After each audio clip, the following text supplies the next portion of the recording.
Murakoze cyane. Dushimye ijambo umuyobozi tugejejeho, Imana y'umugisha. Muri uyu mwanya turagira ngo twakire uwari umuvugizi w'itorero rya ADEPR mu Rwanda kugira ngo tugezeho ijambo tubafitiye kuri uyu munsi.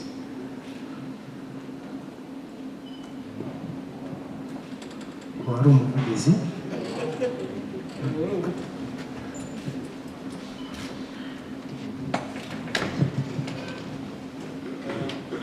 nongeye kubasuhuza mu izina rya Yesu. Biriwe ndagira ngo mfate umwanya mbere mbanze nshimire ubuyobozi bwacu bw'igihugu cyacu, umwanya bahagarariwe mu rwego rwa RGB rw'imiyoborere mu Rwanda ndetse no ku by'umwihariko umuyobozi wayo by'umwihariko bashimire ko bagiye badufasha nk'uko mumaze kubyumva mu bibazo twagiye duhura nabyo, ariko uyu munsi nkaba nizera yuko uko baturebereye ibyo bibazo bigomba kugira iherezo.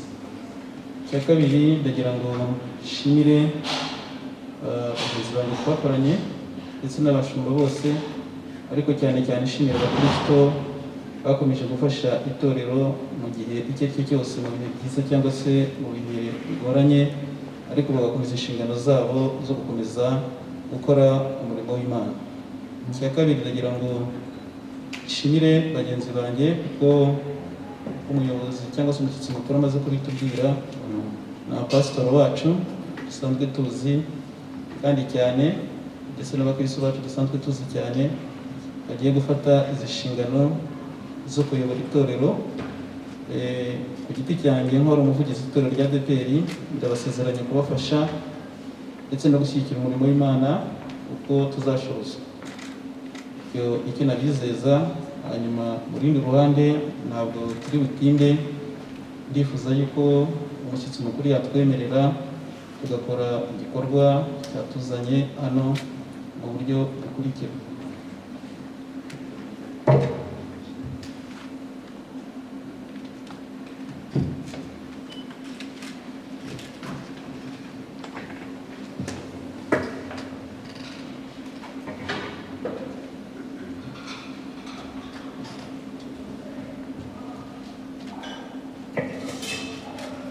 Nk'uko bamaze kubitubwira, ku itariki ya kabiri ubwo twabonye urwandiko rutumenyesha yuko duhagaze mu nshingano twari turimo. Twatangiye ku itariki ya 17 z'ukwezi kwa gatatu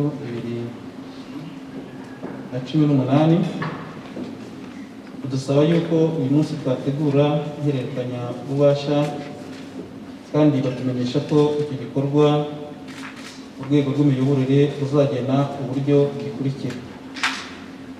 Uko rero giteguye mu buryo bukurikira, uko batumenyesheje yuko hari urubuze kudufasha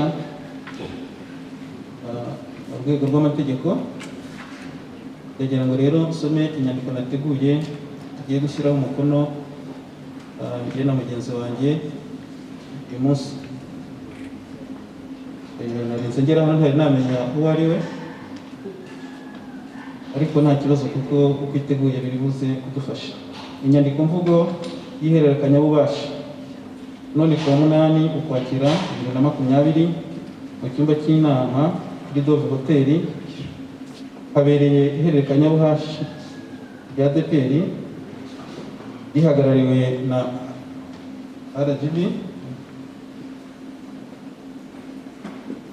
yakozwe hagati ya Karuranga Ephraim ufite nimero irangamuntu turi buze gushyiraho, watowe n'inteko rusange isanzwe y'itorero rya ADEPR yabaye ku itariki ya 16 kugeza ku 17 Werurwe umwaka wa 2018, umutoreye kuba umushumba mukuru w'itorero akaba n'umuyobozi w'inteko rusange no guhagararira itorero rya ADEPR imbere y'amategeko representant legal. Akaba yarahagaritswe n'urwandiko rwa RGB rufite nomero ziriya ryo kuwa 2 rwakuragaho inzego nkuru z'itorero arizo inteko rusange, inama y'ubuyobozi, biro nyobozi, na komite nkemurampaka ndetse runakura mu nshingano abasanzwe ari abakozi ba ADEPR bari bagize biro nyobozi n'inama y'ubuyobozi.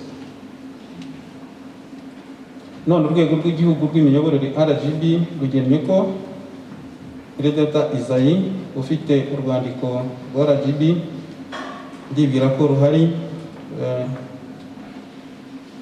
rw'uyu munsi ufite irangamuntu nayo turi buze gushyiraho rumuhesha kuyobora itorero rya ADEPR. Umugereka w'iyi nyandiko hashyizweho igitabo gikubiyemo ibyatanzwe. Ndibwira ko rero nyakubahwa mwadufasha mukatwemerera inyandiko ikuzuzwa n'uhagarariye amategeko akayitwereka mbere y'uko tuyishyiraho umukono.